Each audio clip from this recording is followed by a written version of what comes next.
Hi, I am Anna. I come from www.ntvforex.com.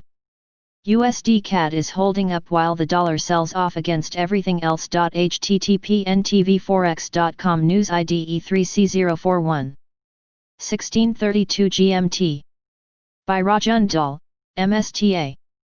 USD CAD is only 0.15% lower on the session while the greenback struggles more everywhere else. The weaker oil price in Canada is highly exposed to the US issues. Fundamental backdrop. USD CAD is only 0.15% lower, but the USD is hitting lows against all of the other major G6 currencies on Monday. The euro is the outperformer once again, with euro USD trading 0.79% higher at the start of the week. The dollar has many issues at the moment. The US-China situation is at a critical point, although there was no real noteworthy information this weekend.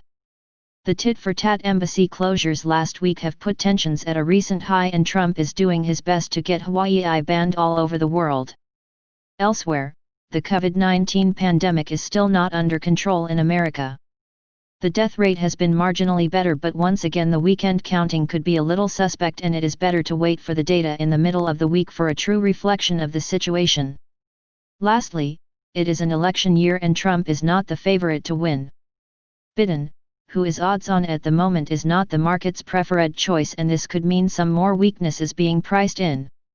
Oil has been on the back foot today as WTI is 0.79% lower. If the economies start to open up more in North America, this could change, but for now, there is no end in sight. OPEC have maintained cuts leading into August and September. Saudi Arabia's energy minister, Prince Abdulaziz bin Salman, said at an OPEC panel meeting on Wednesday. As we move to the next phase of the agreement, the extra supply resulting from the scheduled easing of production cut will be consumed as demand continues on its recovery path, the Saudi minister said in an interview with Reuters. The agreement notes that in August and September the group will taper the cuts by 2 million barrels per day. This week the market will also get the latest GDP numbers from Canada. This could be useful to gauge if the country is on the right path in terms of rebounding from the coronavirus pandemic. Analyst expectations are at roughly 3.5% vs last month's massive 11.6% decline. USD for Canadian dollars hour chart. The chart below shows a firm support level at around 133.64. If there is to be some oil strength in the coming session, then maybe the pair could break below the level, but for now, it seems good to hold. On the upside, the blue resistance zone at 1.35 could keep a cap on any recovery to the upside. The indicators are looking bearish at the moment. The relative strength index is well under the 50 line and nearly in the oversold area.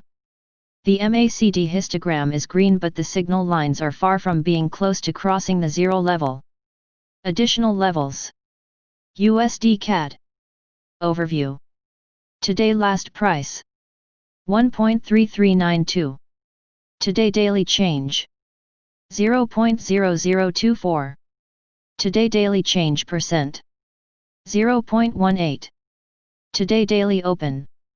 1.3416. Trends. Daily SMA 20. 1.3544. Daily SMA 50. 1.3611. Daily SMA 100. 1.3842. Daily SMA 200. 1.3517. Levels. Previous daily high. 1.3446. Previous daily low. 1.3377. Previous weekly high. 1.36. Previous weekly low. 1.3352. Previous monthly high. 1.3802. Previous monthly low. 1.3316. Daily Fibonacci 38.2%. 1.3419. Daily Fibonacci 61.8%. 1.3403. Daily Pivot Point S1. 1.3381. Daily Pivot Point S2. 1.3345. Daily Pivot Point S3. 1.3313. Daily pivot point R1. 1.3449. Daily pivot point R2. 1.3481. Daily pivot point R3. 1.3517. Subscribe our channel to receive the news as soon as possible. Thank you for watching. If you want to read real-time news, text messages to MT5 Expert Advisors page at https://m.me/mt5.expert.advisors.